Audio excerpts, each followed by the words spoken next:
Welcome to the Tuttle and Kline Show. Good morning to you, Calvin. Hello, Tuttle. So you got nasty storms headed your way. Yeah, well, we're recording this on Monday, April 1st, so happy April Fool's Day, and no fooling here. We are in the line of some serious storms later, and we might even get some tornadic activity, and so I'm really sweating it. I want to get this thing edited and uploaded in case we do lose electricity. Got it. Okay, well, let's jump. There's people counting on us for their Wednesday entertainment.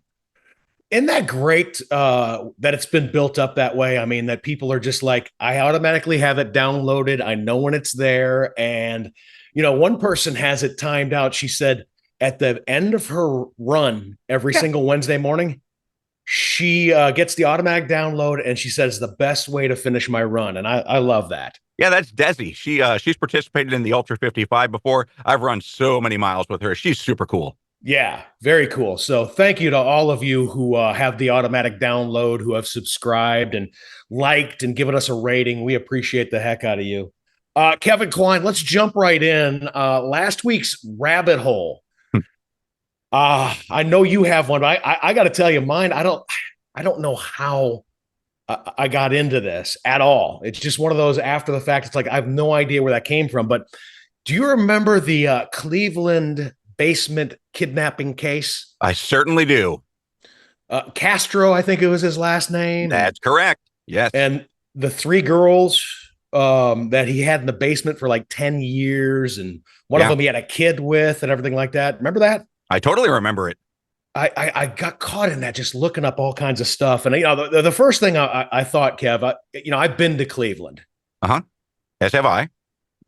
I wouldn't mind, being stuck in a basement there. Really? You didn't like it? No, I did not. And not at the time. Now I've heard that it's being refurbished. This was back in the 90s. Actually was the time that I was there, Kevin, was the time I watched Jose Canseco, the home run ball hit off his head at Cleveland. I was at that game. Oh, that's awesome. And we were laughing at him and everything like that. And we were right behind their dugout, the visitors' dugout. And I'm just giving him he's staring me down. Yeah. For those of you that are listening and not watching the YouTube on this, what happened is there was a long fly ball hitting the outfield. Jose Canseco, who's playing for the Oakland Athletics, goes back to retrieve it. It bounces off of his head and goes into the stands. The video's up right now on YouTube. Yeah. Yeah, so I was there for that. It's the only time I was in Cleveland. And, it may have changed. It may have gotten better. My experience in Cleveland it was only like 32 hours. We ran a 24-hour race, but the day before we went to the Rock and Roll Hall of Fame, which was awesome. And then that night we went to the Indians Kansas City Royals game, and that was the night that the Indians won their 22nd straight. Wow, you were there for that one. I was there for that one. That's kind of cool. It was neat. So I think that the city of Cleveland probably should invite Kevin and I up at any time that we want to, because it's good luck for your Indians. Either you either win 22 straight, or you see Jose Canseco, one of the biggest dicks in baseball history, bounce a home run off his head. Good stuff. But as I'm in that rabbit hole, Kev, I'm thinking to myself, and I'd love to know your take on this. The guy kidnapped 3 girls from his neighborhood, and he stays there for 10 years. And I'm struggling. Is that genius or is that lazy? Gosh, that is an intriguing proposition to answer. It's lazy from the respect that, he stayed in the same house. But can you imagine all of the precautions that guy had to go through to not get caught for 10 years? By anybody in his family either. Not even his brothers knew about it. Not even his kids knew about it. Nobody knew about it. Nobody. And his daughter was like best friends with one of them. That's insane. It's just so off the chart crazy. It's unbelievable. And another thing that intrigued me about this, Kevin, I don't know if you remember this or not. I don't remember it, but in jumping down the rabbit hole, I came upon it. One of the big things that caused, outrage and freak out and everything like that were the parents were at his house, like right after their girl was kidnapped by him. and at a barbecue. Well, he was actively looking for them when they disappeared, knowing full well where they were in his fucking basement. Yeah. And it's so crazy to me. It's like right afterwards is like a couple days. I don't know about you, but if my daughter gets kidnapped, I'm not looking to go to any barbecues real quick. Right? You know? Yeah. And they even had like news footage, news cameras were on the parents, and they're right at his place, and the cameras are there, and they're having a barbecue. And at that time, because that was the third one, that was Amanda, I think it was. Okay. That was the third. They're all in the basement, like just feet away. Yeah. Well, hold on. Dad's got to get his brisket sandwich. And I don't know. I don't know, Kevin. If I'm a reporter, I'm just like, hey, it's just been a couple days. Well, why the fuck are you barbecuing? These burgers ain't gonna flip themselves. Yeah. And another thing from that is, I don't know if you remember this or not, like 2 out of the 3 girls, it was frantic. I mean, they were posters up and, door to door and all that. But one girl was in there and nobody was looking for her. Yeah, that'll do real good for the psyche. Kev, in all honesty, that would be me. My mom would, she would probably be like, Mr. Kidnapper there, huh? I'm actually here for just Todd and Terry. You can keep Tim. Yeah. You're the taller and skinnier one. Yeah, that's the one. I don't need him. You can, I just need the other 2 there, Todd and Terry. I'm doing my mom's Wisconsin accent. Absolutely. Your best impression. Oh, wait a minute. Oh, shoot. Okay. So you killed him already there, huh? No. I completely understand. He was a total dick. Can I get that chicken leg there?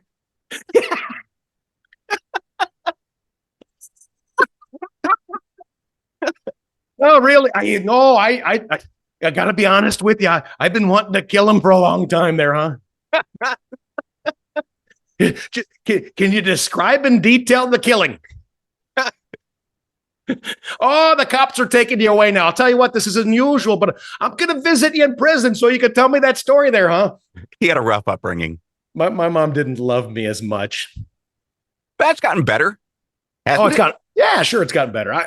And looking back, Kevin, again, you're able with distance to look at a different. I was a smart ass.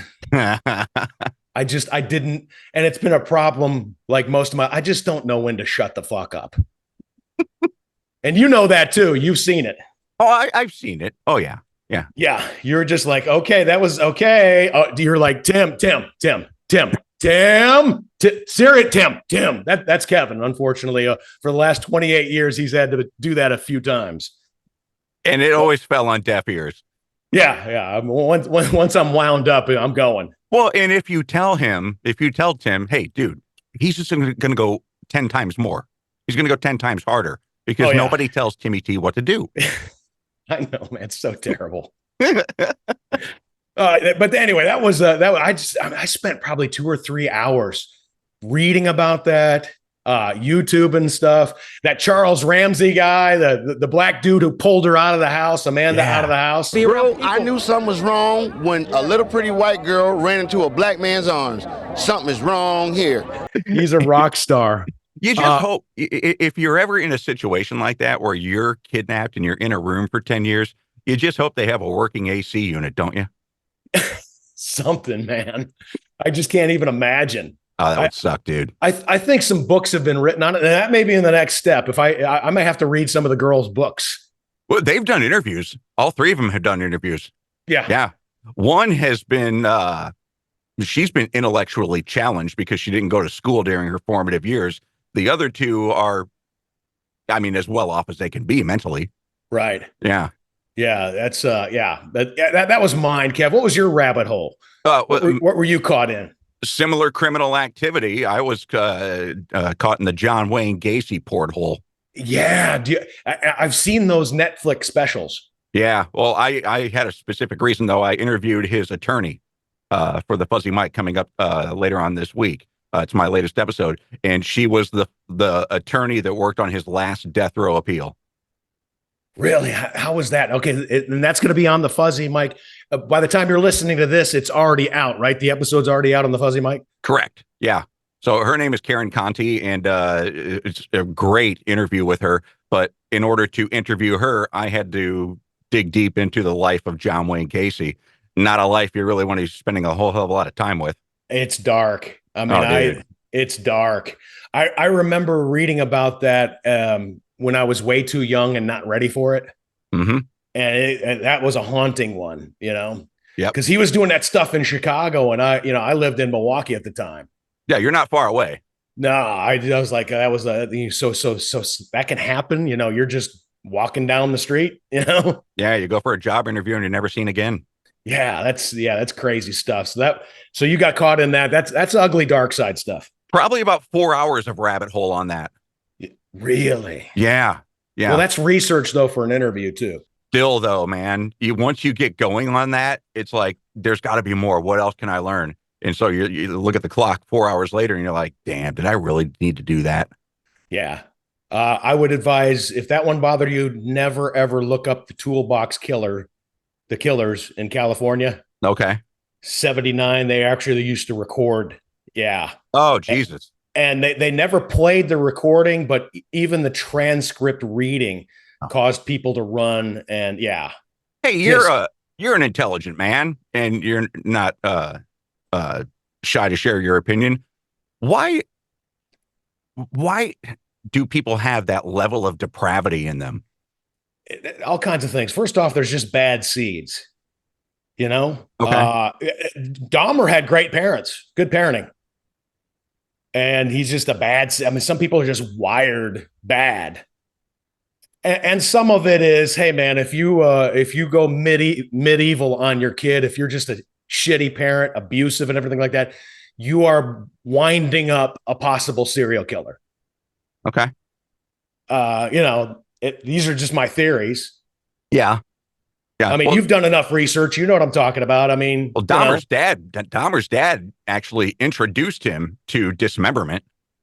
They used to do that with dead animals. They used to go trolling for dead animals on the highway, and his dad would bring them back into the garage and show Jeff how to. I thought just taxidermy. No, no, he was showing him how to skin animals and all that stuff. Yeah. Okay, I didn't know that. Yeah, see, if you're doing that with your kid, I mean, you're training a serial killer. Mm-hmm. Yeah, and they pretty much left him alone at the age of 15 to fend for himself with a divorce and all that kind of stuff. And Lionel was a traveling salesperson. Maybe I got those Dahmer parents wrong. Well, they didn't beat him or anything like that, but no, they weren't. If let me tell you this, if you hug your kids a lot, tell them you love them a lot, give them every opportunity to be successful, and reinforce them on a daily basis, they don't grow up to be serial killers. No, they don't. No, they do not. I mean, just look. I mean, look at me for an example. I had a great upbringing. Loved my dad. Mom was a little hard on me, and I got some a little bit. Whereas Todd and Terry had a little bit of a different upbringing, more nurturing. Because I just think my mom realized, okay, Tina and Tim, they're lost causes. I screwed that up. I got to get a couple that'll take care of me in my old age. So she completely 180'd. She completely pivoted. And they had a very different upbringing than I did. But let me ask you this, because you're a parent 4 times over. Does it get easier the more, like, your first kid, obviously you obsess over that because it's new and you don't know what you're doing. But then as you get more experience, is it, okay, I know where I went hands-on too much there, so I can be a little hands-off here? Yeah, I mean, there's a learning curve. Uh-huh. But I think you either have it in you, a nurturing parent, or you don't. Okay.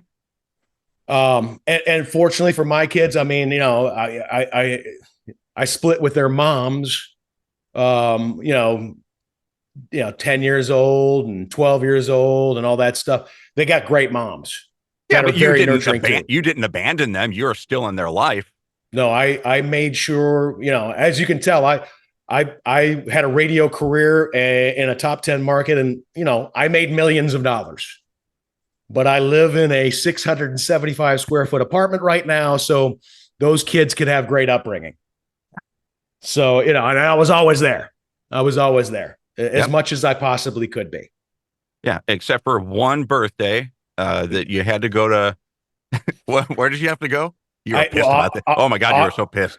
Audrey had an offer from a college in California, full scholarship offer, when she was 15 years old. So I flew her out there for the visit. They're having that, and I missed Timmy's first birthday. No. This is way before that. This was way before that, when I guess it was Jonas's birthday. You were still living in Sugarland at the time, and you had to do an emergency thing for the station.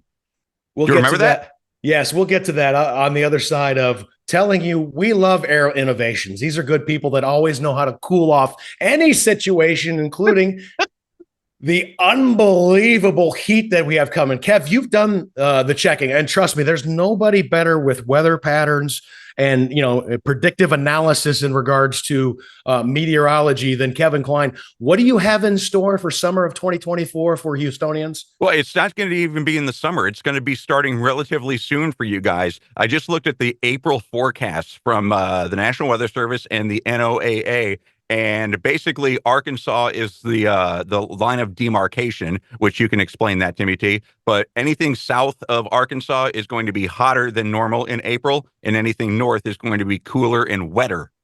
I don't know if you know your geography very well, but Texas is south of Arkansas. We are in the crosshairs of some steamy weather, and a lot of you, I mean, let's face it, your AC unit is sputtering after the war of 2023, the all-time record heat. And it's going, hey, man, what do we got coming? The best thing to do is reach out to the good people at Air Innovations if you have any issues whatsoever. First off, if it's an emergency issue, if it completely cuts off, they're available 24/7 so they can get you taken care of. So the next day when it's 95, 100-degree heat, you don't feel like you're in an oven. Also, they can do preventative maintenance. And I'd always advise, particularly for Houston AC units, because they do harder work than any other AC units in the United States of America, to get this preventative maintenance so you don't even risk the catastrophic breakdown. I remember when we were living in Sugarland, Trish and I, and we had an AC unit go out, and it cost us 10 grand, okay, to replace that AC unit. And the guy who was installing it said, when was the last time he did maintenance? And I'm like, I don't know. It was like 3 years after we bought the house. And he's like, yeah, he goes, there's your problem right there. He says, if you do annual maintenance, he goes, you'll extend the life of it. Well, you know what? Do your maintenance with Air Innovations. There you go. Air Innovations. We have their phone number right there. It's on the logo, right on the corner of the screen. We also have their website available. Go to our description right now. Kevin Kline always puts their website link in the description so you can click on and get yourself taken care of. Yes, Kev, I completely walked away from Jonas's, I think, third birthday party. I know he was young. Yeah. Third or fifth or something. I don't know. We were doing Gridiron Invasion, and the boss wanted somebody down in Santa Fe for that football game, so I had to walk away from my son's birthday party with kids there and everything to accommodate that. I'm not sure you and Erica couldn't do it, and he was flipping his gourd, and I'm like, I got a birthday party here. I need somebody there. So yeah, I walked away. And then to make matters worse, a mere 3 months later, I thought I was a shoo-in to win Employee of the Quarter, which I've never won, whatever, at the banquet there. And I did not get Employee of the Quarter. I thought it was I had a speech prepared and everything. Oh, he's always got a speech prepared. Yeah. And because I thought there's, Johnny knows that I walked away from Jonas's birthday party. I mean, this is my shot right here. If I don't win it here, I'll never win it. Yeah. Yeah. So I was shocked too, because, in our years, the 16 that we worked together in Houston, I nominated you 5 times. Did you really? I did. Nominated you 5 times. In all honesty, even though I loved Johnny, I don't think he liked me. I just don't. Yeah, he did. No, he did not like me. He did not. But look at it though. Has Scott Sparks ever gotten Employee of the Year? Well, Sparky's kind of like Jordan. You would have to give him MVP every year. They have to take him off of it just to give the other people a chance. Okay, like Garth Brooks and the Entertainer of the Year. Exactly. But Kev, real quick, that year, the winner of the Employee of the Quarter, Employee of the Year, whatever, that took it from me, the hardware from me, was somebody who was let go a year later. They were drinking everybody's alcohol, and he was. Remember that? Oh, I totally remember that. That was the person who beat me. That beat me for Employee of the Quarter. Yeah. So he's not mad. No, I don't hold a grudge. You're the one that brought that up. Why did you bring that up? Why did you bring that up? Because I was talking about how good of a dad you are, and the very few times that you've been called away from important activity with your kids. And I knew that one always stuck in the craw. Well, the Timmy 1 year birthday for Audrey's scholarship offer in California, that one was the one that caused the most trouble. And it was probably a main point and the reason I'm alone in a 675 square foot apartment. But that's another story for another time. Hey, I got a question, Kev, and because you're always good at analysis on things like this. It's coming off of Easter week about Jesus. Okay. Okay. Now, if he were to come now, obviously, because he was here the first time, there would be a big to-do about it. It's like, as predicted, Jesus, is here. Yeah. He's here. He's doing, speeches, and people are following him, and because we knew he was coming. He said, "Hey, I'm gonna be back." He's kind of like Santa. It's like, "Hey, I'm gonna be back." Right. Yeah. You think the "I Have a Dream" speech was well attended? Yeah, exactly. Well, exactly.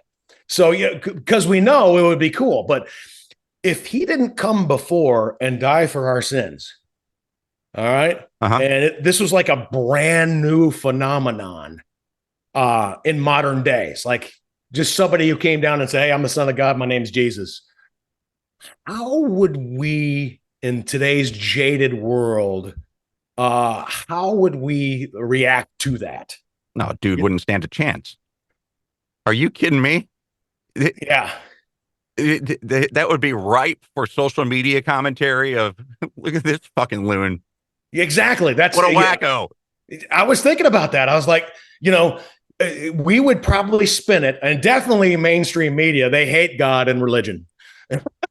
They can't stand their gods are big government and the billionaire elite. That's their gods, and money and evil shit. That's their god. So he would be just annihilated by the mainstream media, annihilated. But even to people of faith, people they'd be like, is this like a failed carpenter that's using some kind of son of God side hustle for social media? You know what I'm saying? Oh, I know exactly what you're saying, because we don't believe anymore. We need definitive proof, because there's so much malarkey out there. He would have to whip out the miracles hardcore. And updated versions too. Oh, the walking on water.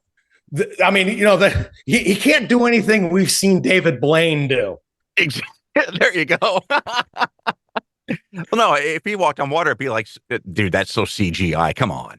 Yeah, or something like that. We would think that there's some kind of transparent stage underneath that he's walking on top of, some actual piece of structure. Of course, it would have to be something really okay, what could he do? I don't know. But I could just see him. He is. He's 30 something years old. And he's like, all right, God, I'm doing what I had some fun growing up and learning all this stuff. The girls, all that stuff, the ladies. Hey, but now I'm ready to do your work. What you sent me for. The only problem is, Dad, is these people don't fucking believe me, man. Yeah. You know? Yeah, I know. I totally. And he's like, hey, I'm not, not a bad idea walking on water. That's cool. Raising from the dead. I mean, hey, Dad, it would probably be have to somebody who's been dead for a while. I'd have to probably go to a cemetery or something like that. And, just have Michael Jackson pop out of the grave and do a moonwalk or something, Dad. That's what I'm needing, something like that. Yeah, something for sure. Yeah, maybe we could find Crash M's 370. That the airline that went down in the water or in the jungle. Or, we don't know where it went. And I bring it up and then I say, well, here it is. I need some. Oh, wait, Dad, I got this. Detroit Lions win the Super Bowl. Well, that's not too far off, buddy. And even God going, I can't fucking do that. Let's go with the Michael Jackson moonwalk, son. Okay, Dad, Michael Jackson moonwalk. I'm heading to the cemetery right now. Got it. That's funny that you bring up religion. I got a voiceover job offer yesterday. I turned it down. I turned it down. What was it about? We need somebody to voice some advertisements for Islam. Oh, yeah. Okay. Did you read the copy? No, they didn't send it to me. They said we just need somebody to read some advertisements for Islam and the Islamic culture. Why didn't you do that? I don't do anything political or with religion.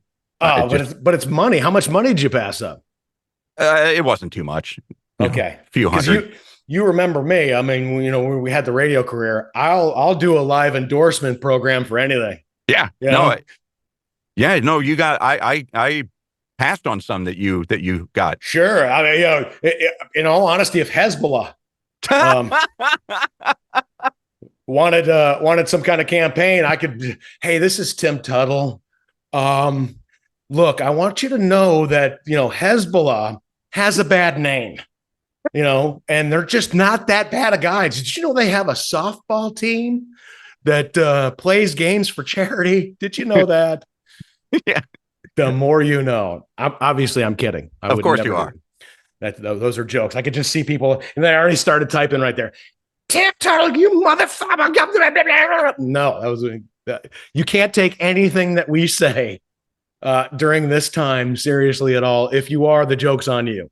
You're a marketing guy. Do you think it was a smart move for them to try and get a white suburban Midwestern guy to voice their Islamic culture copy? Not sure that was the best idea. I didn't think so either. You know who they need? Who?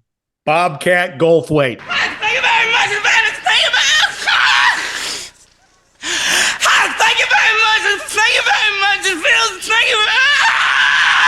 much. You know what he used to do? What did he used to do? He when he first started out, he opened for Nirvana. I heard about that. I heard a story about that. Yeah, he's got great stories about Kurt Cobain. Talks about it all the time. What? Give me one real quick. You said Cobain had a wicked sense of humor. Yeah, loved working with Cobain. I heard that Kurt Cobain had a very dark sense of humor, and he was really quick with it too. Yeah, Bobcat Goldthwait said the same thing. But can you imagine that, Bill? Bobcat Goldthwait and Nirvana. That's how do you Kev? Those are the hardest comedian gigs ever. Oh yeah, is when you're there and they're there to see Nirvana do Teen Spirit and Lithium, and you're going to stand up there with no musical instruments whatsoever. They're all high and hopped up on whatever Nirvana fans get hopped up on. I can remember those days. I can give you an idea. But and then you start telling jokes. They're like, oh yeah, that's a tough gig. Absolutely. Would you take that gig on? Nah. No. When I was younger, maybe. But as we've seen from my comedy career so far, I need the situation to be right, or I get irritated quickly. But your career is starting to burgeon, isn't it? Yes. Do you want to go there with it? Hell yeah, dude. All right. I'll tell you, give you an update in regards to my stand-up comedy after we tell you about Home Video Rescue. Kevin Kline. Love Home Video Rescue. I love how people are starting to go back into their storage in their garage and everything like that and grabbing those old valuable, like priceless VHS tapes, 8 millimeter CDs, all of that stuff. And they're turning it over into digital by going to Home Video Rescue, whom we have a link in our description where you can click on. It gives you the steps to save those precious memories. Kev, this stuff is not going to last forever. They deteriorate every single day. Yeah, that's the thing. You said priceless, and the word that comes to mind immediately when I think of Home Video Rescue is irreplaceable. These things that you're letting waste in your attic or your basement or your garage, they're deteriorating and you can't replace them. So get them digitized, put them up on a cloud, put them on a USB card, and then you have them forever.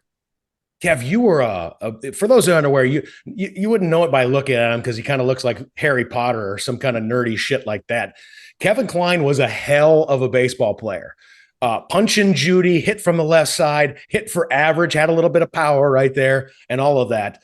And I know you have tapes out there of your prowess on the diamond. Well, I can tell you one thing. One of my highlighted high school baseball games that was used as a promo piece, the tape broke. It was VHS back then. So the tape broke. I mean, what are we talking? 35 years ago, 1988, 36 years ago? Yeah. Ouch. Yeah, okay, it's broke, Kim. So you should have gotten with Home Video Rescue much earlier. Absolutely. Yeah. Yeah. Hey, Kevin, I was thinking about it too, and I'm just freaking out about it. There's a tape somewhere in my mom's possession, maybe storage or something like that, where I was brought up from, sophomore year, from junior varsity to varsity basketball. Uh-huh. And there's a great tape, the announcer, because they used to do the games. Here's Timmy Tuttle, the sophomore, brought up from varsity. He's a high flyer. He's an exciting player. And we're gonna see what he can do. He's checking into the game now. And then just like a minute later, I get a breakaway and get, as a sophomore, 15 years old, a nice tomahawk dunk on a breakaway.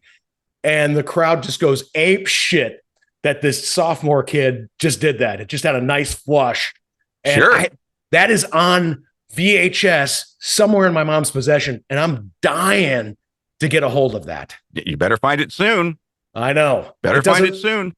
Remember, if your kids have never seen it, they think your glory days are bullshit.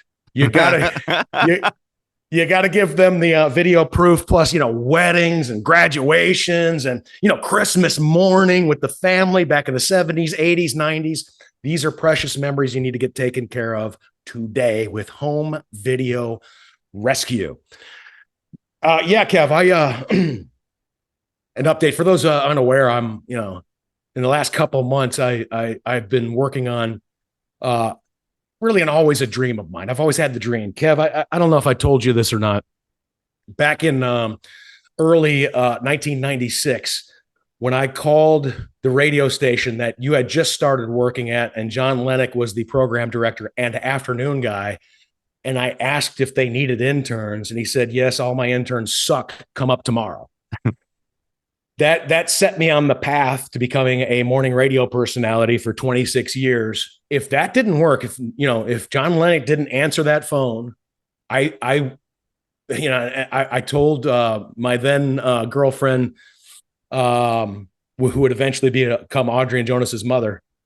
I told her, I said, I'm going to also work on stand-up comedy. Mm-hmm. I'm going to work up on and we're going to move to Los Angeles if it starts going. And, I had that kind of agreement with her, but the radio career took off quickly. Sure. So I've always had it in the back of my mind that I wanted to be a stand-up comic. And a lead singer in a band. Well, got a better chance of being a comedian, buddy. Once I realized I can't sing, that went bye-bye. But yeah, I wanted to do that whole thing, Kev. I wanted to go either Los Angeles or New York, be a stand-up comedian, maybe try out for Saturday Night Live, get movies. I mean, I wanted to follow that path, mm-hmm. or at least give it a shot. But the radio career took off. But I drug you down. Now, no. You know how it is, man. They pay you just enough money to keep you waking up at 3 a.m. That's right. And I was comfortable, and and then we ended up in a pretty big time deal in Houston, Texas. So no regrets whatsoever. But now I'm giving it a shot again, and I'm so happy to report, and Kev, you know this already, and those of you who follow me on social media, you know this too. Raymond from Improv Houston reached out to me and said, Tim, we would love to put you in the lineup on an upcoming show. That's incredible. That's very impressive. And he had some great glowing words for you also. He said, you don't need to be messing around with open mic nights. He goes, we already know you're funny, because when we used to bring in the comedians, all the comedians were talking about you too. I kind of disagree with that. I think that you should do the open mics because it just gives you an opportunity to open new material, try new material, and hone your craft. But I will never stop doing open mics. And I also have another avenue. BJ, the DJ, reached out to me. He used to do some comedy at the Improv and everything like that. He said that there's a promoter, a guy who organizes comedy shows, that I could easily get on the bill with them, and maybe even have a regular gig where I can test my material. Nice. But I will tell you this, in all honesty, my goal is to go over the Improv and blow them away. And then Raymond's like, oh, dude, we got to have you hosting. That would be awesome. And then, I got 15 minutes right now. I can be an opener right now. But yeah, you take it from there. And then next thing you know, I mean, that would be huge. That would be phenomenal. But one step at a time, I'm very happy. I know I would love to have as many of you watching or listening to this come to the first performance that I have at the Improv Houston, and I'll let you know via social media, and we'll keep updates here on the podcast of when that may be. But I'd love to fill the place with friendly faces. It'd be amazing. And I don't think that there's any reason that can't happen. If you could pick the person that you would want to host for, who would it be? Oh, I would want to host for Bill Burr. Yeah, he's doing stadiums now. He's doing arenas. I know, but there's some really good ones. I mean, Kev, I actually was thinking about this. I don't really care. Okay. As a matter of fact, the less established, the better, because it gives me a shot at blowing them away. Well, and then again, the less established, the better, because they might love what you do and say, hey, you want to travel with me and be the opener for me? Yeah. That happens. That happens a lot. Yeah. But yeah, we'll see where this goes. Kev, there was a couple of tags that I've added to my act. And now, that I'm going to be doing improv, it might not be like locked at 6 minutes. I may get a little more room to spread my wings, and so I can add tags and more material. But I've been testing it out, different focus groups, different people. And there's a couple things that I've riffed that have really gotten a great reaction. I just wanted your feedback on it. Okay. This is new material. I haven't heard it. Well, it's punches on the older. So you'll hear the stuff you've heard before, but you'll hear new tags on it. Okay. Like you remember this. During halftime of a big game, I took my son to the crowded men's bathroom. Since he's 3 years old with no filter, he finishes peeing, walks over to my stall, looks in and says, he's got a big pee-pee. Now, it's really not that big, but to a 3-year-old, it probably looks like a fucking boa constrictor. By the way, 3-year-olds have tiny penises. You may not know that unless you're a parent or a Democrat. Oh, geez. Calm down. It's just a joke. You pedophiles are so sensitive. Wow. That got a reaction. Now That's got a reaction for sure. Yeah, and then I got a whole, somebody they can. I got a whole thing if it turns on me and they get mad or start getting up and leaving or whatever. Probably not advisable for me to whip that out unless I know the audience. It depends. I mean, Daniel Tosh would whip that out in Massachusetts. Yeah, because technically, Kev, I'm not making fun of Democrats. I'm making fun of the half of America that think all Democrats are pedophiles. When everybody knows it's only 80%. Only 80%. Damn. That was another tag I had. Yeah. Yeah. Do you see what you see? What are your thoughts on that? I mean, the only problem is that really alienates you from 40% of people, and those 40% are very vindictive.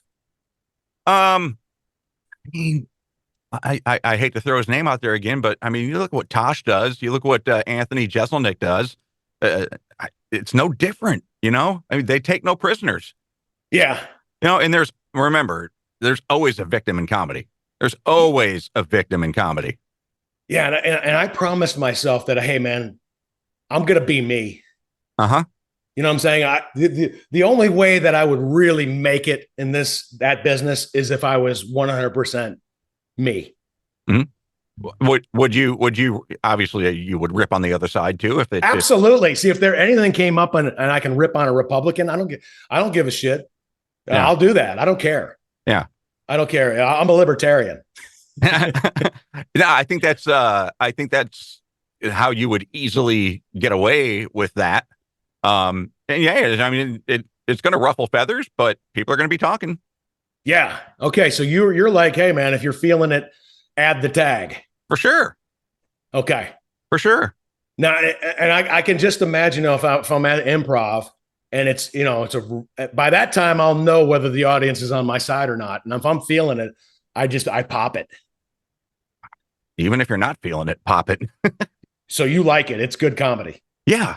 Yeah. I definitely. Yeah. I riffed that, and they laugh. So, and one of them was a Democrat that I did that for. Uh-huh. And she laughed her ass off. She said, no, that's freaking hilarious. That is funny.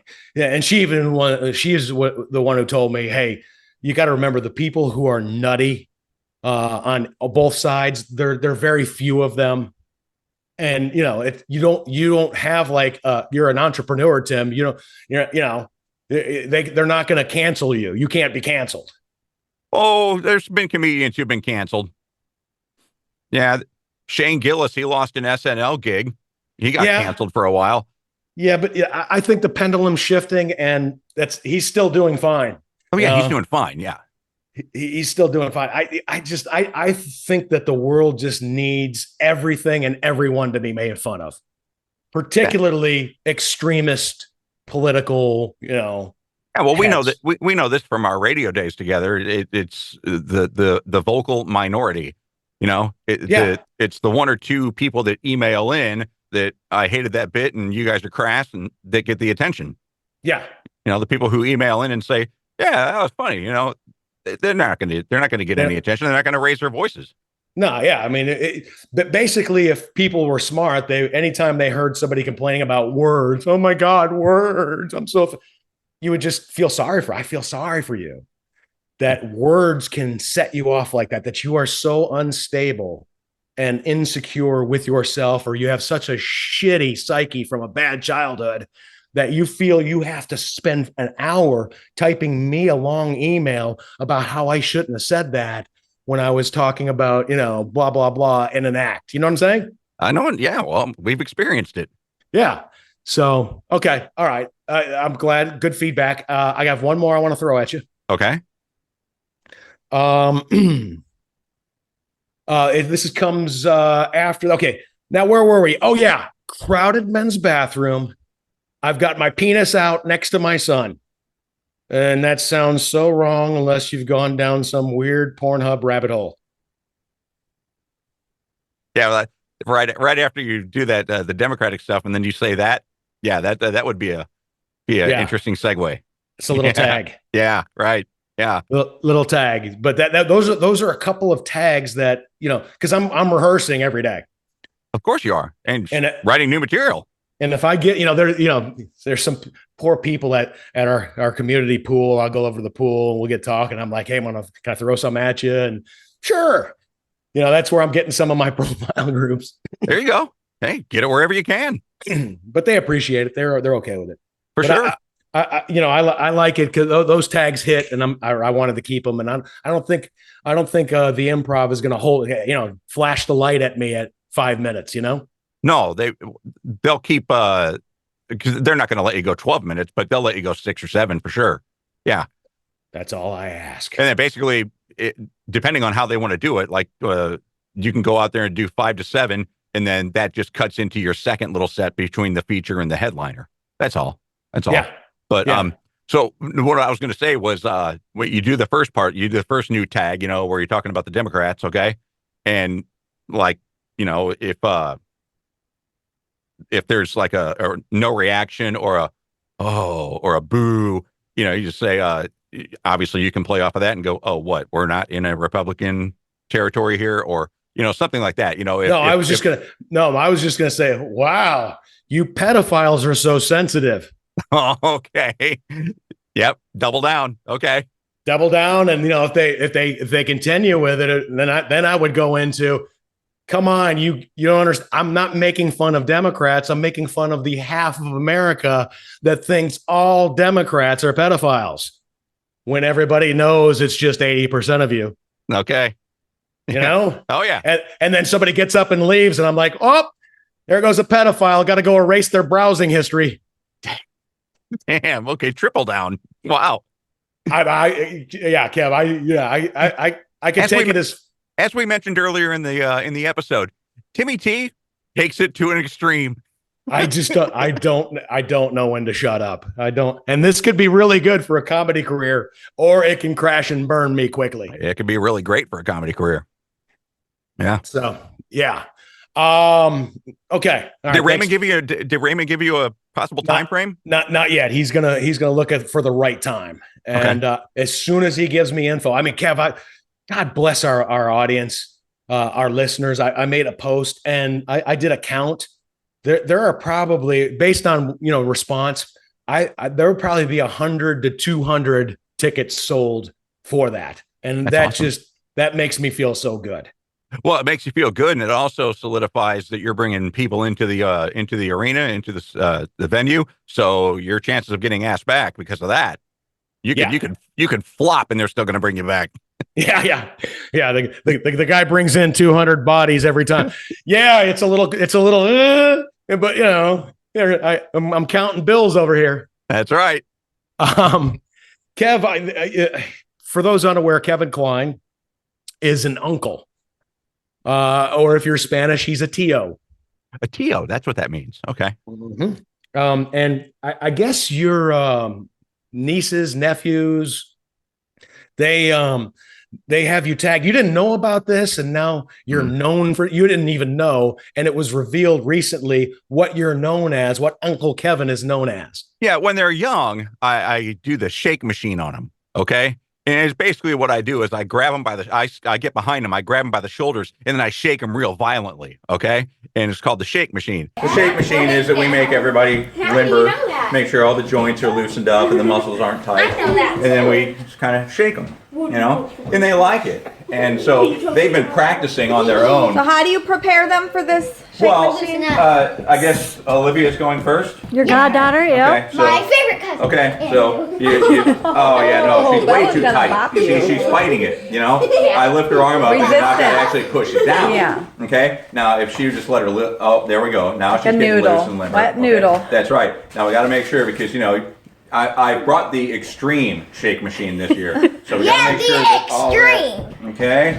Now let's make sure that everything's limbered up there. How are we doing on the feet here? Okay, all right, do the legs over here. You don't like? Okay, good. All right. Gotta get those wet noodles. You're fighting it. Yeah, that's gonna get you injured. Okay? Because this is extreme shake machine. Okay? Are you ready? Oh gosh.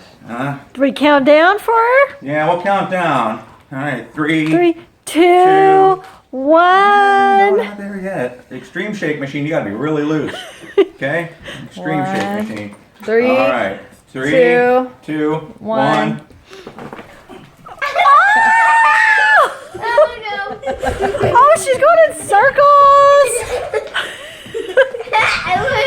Oh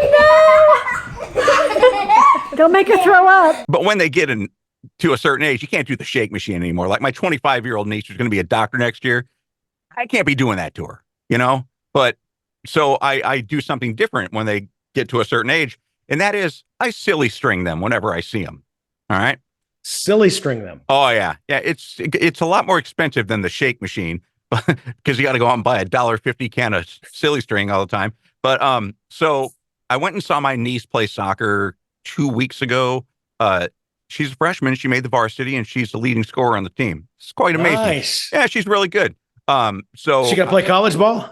Yeah. Oh, she's already getting recruited. Yeah. Yeah. Wow. She's on I don't know if it's the national development team, but she is on a high level development program.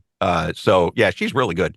But anyway, her sister, Rachel is her name. Reese was in the back seat of the car with my mom, grandma, and Trish, my wife.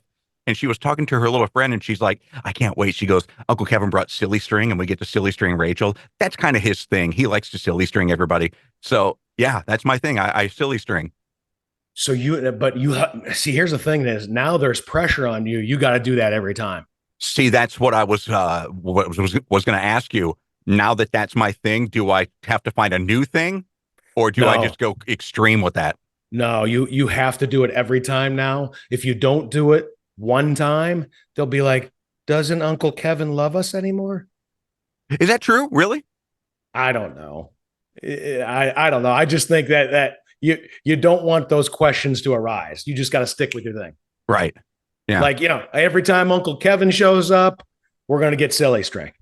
It's like, my kids, whenever they show up for a weekend with dad, hey, we know there's ice cream sandwiches, Klondike bars, and Hershey's Kisses. They know it. Okay. All right. Every time. That's their thing, Okay. Then I will. I like that you said I can stick with it, because this gives me an opportunity to now reinvent how I introduce the silly string. There you go. Be creative. Yeah, there we go. Be creative. I mean, you don't want it to be predictable. You want to surprise them. Exactly. So when you were a freshman in high school, what was your demeanor like? I was very shy, and I was afraid of the seniors, the people that were older than me. If my uncle would have come when I was playing varsity baseball as a freshman and silly string me in front of the team, I would have been mortified. I probably been like, oh man, he can't do that. Yeah, right. Dad, you got to talk to him. He can't do that. I did it to my niece at her game. Now, but you could tell, was she embarrassed? I mean, she's embarrassed, but all of her teammates came over and they started taking the silly string that was on the ground and putting it on top of her. There you go. So they were down with it. So she became more comfortable with it because it was accepted by her teammates. Exactly. Yeah. Mm-hmm. Whereas, like, just this last Thursday, I picked Dallas up. He was practicing his, Dallas it takes theater classes. For those unaware, he's my 13-year-old seventh grader, and he's now an actor. That's awesome. And he's a seventh grader in a traditionally, eighth grade role, second lead in a big play. That's awesome. Yeah. Oh, he's good. Dallas is coming into his own, Kev. He's playing the saxophone really well. He did Happy Birthday to Timmy on the saxophone back in December, and he's now an actor. That's phenomenal. Taking theater classes in school. But I picked him up on Thursday because I picked the boys up, and I got out because he started walking back into the school. I thought, okay, he didn't see me, so I got out of the car and started walking toward him, talking to his drama teacher, his theater teacher. And he was, Dad, Dad? Oh, Dad, that killed. I saw him. He came out, and I was trying to like, hey, Dad, give him a hug. I hadn't seen him in a few days, and he was just sure. And then he talked to me in the car. He goes, "Oh, Dad, yes, stay in the car. You stay in the car." I think it's because, he gets mortified when his mom. Because his mom is an attractive woman, and all of the other little boys are, your mom's hot. He doesn't want that. Oh, really? Yeah. They do that to him? Yeah. And I just got done with a workout, so I'm sleeveless and showing the pipes. And I probably think that he didn't want, the same kind of reaction. So he's just like, oh, what are you doing? Oh, man. What are you doing, Dad? Yeah. So the next time you pick him up, you're going to get out of the car in a Speedo and I'm going to silly string him. Kevin, speaking of which, I in just a few weeks, the TV, I'm hosting a TV show. Yeah. We're in April now, which was when you were supposed to start shooting, right? Yeah. Production's been moved back to May. Oh, man. Yeah, I'm excited. But then this is good because it gives me more time to get in like TV shape. You're in TV shape. Terry Crews. There's just a little bit. And I decided what I'm going to do between now and then over the next month is I'm thinking of going vegetarian. Okay. I've seen numerous people go vegetarian and completely transform their bodies. Now, Kev, not strict. I mean, I'm still going to have chicken a few times a week. Okay. Yeah. I mean, I got, need your protein, right? And I'm going to have a steak if I'm at a steakhouse. Which will be how often? Not too often, but every other night that you don't eat chicken, right? I'll have some ribs whenever I catch the waft from Spring Creek Barbecue right down the road. Yeah, anytime there's like a northwesterly wind blowing at 15 plus miles an hour, I catch that waft. And if I catch that waft, I got to go over and get some ribs. Okay. But you're going to be vegetarian. Otherwise, total vegetarian for the next 4 to 6 weeks. So, yeah, that's going to be my program. You're committed. I can tell. Mm-hmm. I need to be committed. No, I'm doing good. I'm doing good with it. I was thinking about doing the vegetarian thing, but I actually tried it. Like I tried 2 or 3 days with no meat whatsoever. And yeah, you wouldn't like me. Kev, it's a no wonder that a lot of vegetarians, they have a very short fuse. I mean, their body is just dying to eat meat. Think that's what it is? I don't know. Yeah. I don't know. I tried it. And I was like, God, I gotta get some chicken, man. I gotta get some chicken, So right. I got in my car and I literally sped to Kroger to get some chicken. And I pulled in the parking lot. I'm like, fuck this. Not quick enough. And went to Raising Cane's. Oh, he had a Jones. He had to fill it immediately. And I didn't even, I didn't want to eat inside because I didn't want to frighten any kids and families. So I just, after I went to the drive-thru, I pulled in the parking space and I'm like, oh. That's what we do with Buc-ee's. We go into Buc-ee's and we get our little sandwiches, or else we get our brisket burritos. And yeah, we eat them right in the car, right in the parking lot. I love it. Are there Buc-ee's in Missouri? There's one 3 miles from my house. It's one of the largest ones in America. Yep. 3 miles from the house. Wow. It's got 127 gas pumps. Wow, really? Does it have the one by me has the longest car wash in the world. Oh, really? Yeah, it's the longest car wash in the world. I don't think this one even has a car wash. It's got a dog park. Yeah. Yep. I mean, if I'm telling you, if you go in that car wash, you're time traveling. You'll come back tomorrow. I can only imagine if the car wash broke down and you're in the middle of it. You have a 3-mile walk.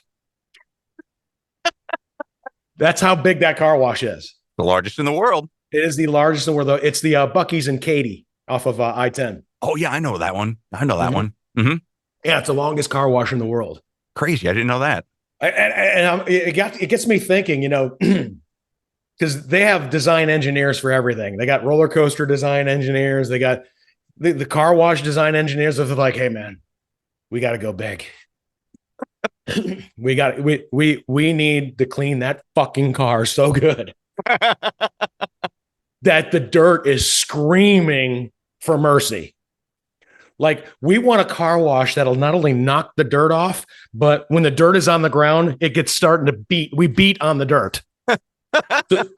So it could tell its friends not to get on this car again. That's right. That's what we want to design. Yeah, it's just so funny. It's like, how clean can you get a car? How clean can you get it? I mean, looks good.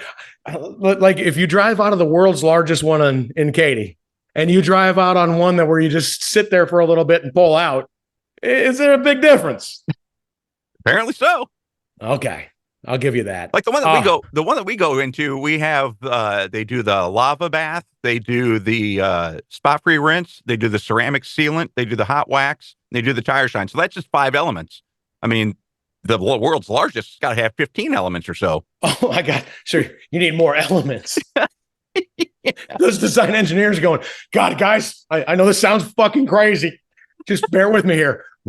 This time we're going for 18 elements.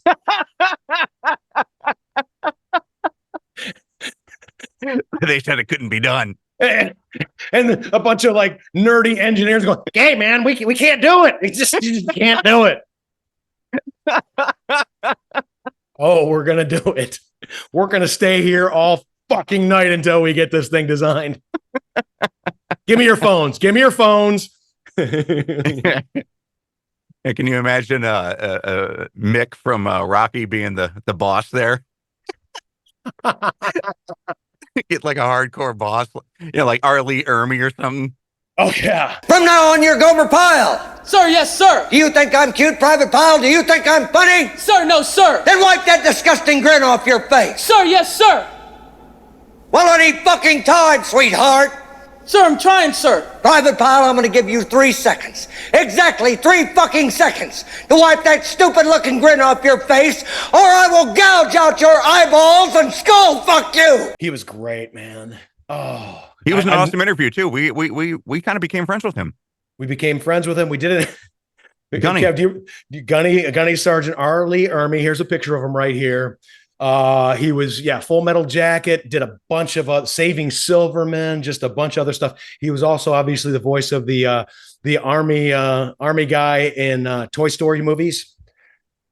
And yeah, we chatted with him years ago via telephone, and every other word was a swear word.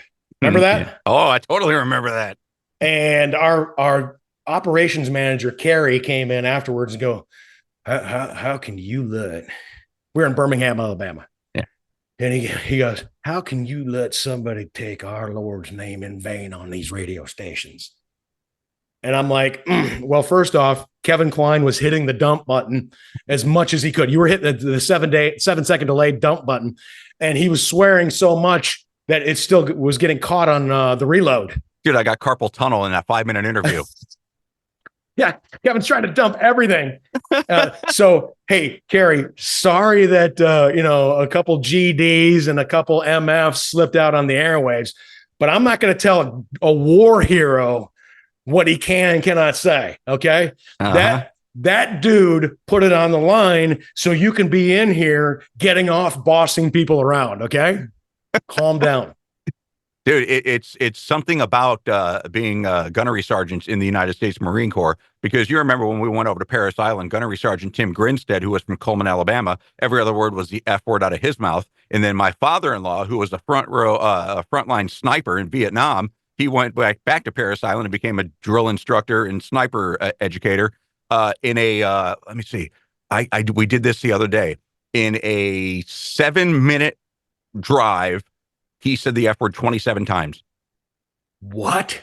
Oh, dude, there is nobody in this planet that can cuss like Ken Snyder. Oh, that's man, funny. He's awesome. That's funny. And he does not care who's around.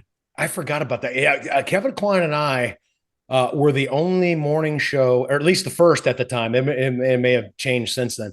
We were the first morning radio show to be flown to Parris Island, where they train Marines, and be allowed like extensive access to what is going on. I don't know. It's so weird. The Marines loved us.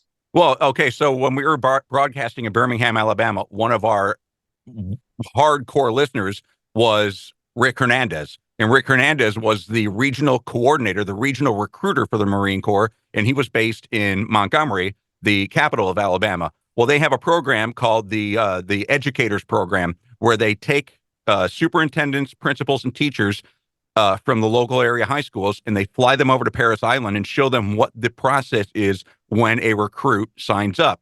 And it gets them into the schools more so that they can talk to more students and maybe get more recruits. Well, he went to his boss. He was a brilliant man, Rick Hernandez, and he went to his boss and he said, these guys, 35% of 18 to 34-year-old boys, men in Birmingham, in Alabama, listen to them. We should probably take them over and let them broadcast what it's like to give their audience, the people we're trying to attract, the sound and sights. And so they treated me like a recruit.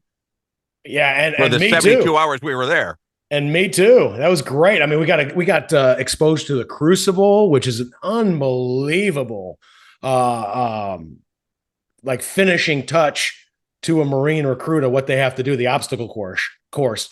But we also did sniper work Yeah. And Kelly Hunter and I, she was our female co-host at the time. We were hitting our targets really well from deep, 100 meters, 200 meters, 300 meters or yards. I can't remember what they used. Yeah, it's 300 meters was the furthest you could shoot. And Jimmy Phil, our producer, hit one 300 meters. I think you hit a 250. Yeah. Yeah. So, dead square. I mean, we were good. Kevin Kline, however, he struggled a little bit. I almost got 2 drill instructors fired because they couldn't get him to hit any kind of target. I mean, not even the 50-meter target. Nope. Which I could take a firearm behind my back and hit a 50-meter target. Uh-huh. Kevin could not hit that in a prone position, completely stable. And yeah, they were getting frustrated with you. So we were supposed to have 6 shots each of an M16 rifle, and you can choose whatever target you want. So Tim and Kelly are going, balls out. Tim's 250 yards. Kelly's like 150, 200 yards. And I'm 50 meters, and I can't even hit it. And so I get the 6 shots done. Drill instructor comes over and he goes, "You didn't hit a damn thing, did you, kid?" I'm like, "Nope." So he says, "We got to figure out what's going on with you." They bring another drill instructor in, give me 6 more shots. I hit nothing again. He's like, get the gun up to your face, kid. And I'm like, "Okay." So I get the gun up to my face. He goes, "Now, what do you see?" I'm like, "I don't see anything." He goes, "Ain't you looking through your sight?" I'm like, "I don't even know what the fuck I'm supposed to be looking through." So what it turns out, a long story short, the 3rd drill instructor came over and I was shooting out of the wrong eye. I'm left eye dominant and I was shooting out of my right eye. No, hold on. We switched over to left eye dominant. I got 6 more shots. I only hit the target once. I suck at shooting. That was 50 meters too. And I know. Hey, Kev, the one guy just, you turned him into a muttering fool. Yeah. I mean, he's like muttering he's back there with Kelly and Jimmy Phil and I muttering to himself, like, in 27 years, this has never happened. Never. I cannot believe we could not get that young man to be able to hit a 50-meter target. It bothered him. You could tell. What a sad sack of shit he is. No, he probably said, "I can't do this anymore. I'm going to be a short order cook. I'm going to retire." Yeah, but still, the beautiful thing about that and what nobody understands anymore is I got 18 shots. You guys only got 6. There it is. There it is. He was sandbagging to get more reps. No, believe me, I only wanted to get 6. I fear guns. You know that. Yeah, I'm not anti-gun. I'm anti-gun for me because I don't know how to use them. Didn't they tell you? I think they told you that was like that you would immediately be dismissed as a recruit right there. They'd send you home if you can't hit 50 with an M16. You're sent home, aren't you? Well, I would get another opportunity to go through the training process. But if I can't do that, yeah, my chances of moving forward and becoming a Marine would not be. Wait a minute. So they told you that, okay, this is an incomplete for you. You're going to continue with the program, even all the way through the Crucible, which is the hardcore obstacle course. And then we're going to come back to it. And if you can't do it, you can't be a Marine. No, I would not be able to move on to the next element unless I could show proficiency with a rifle.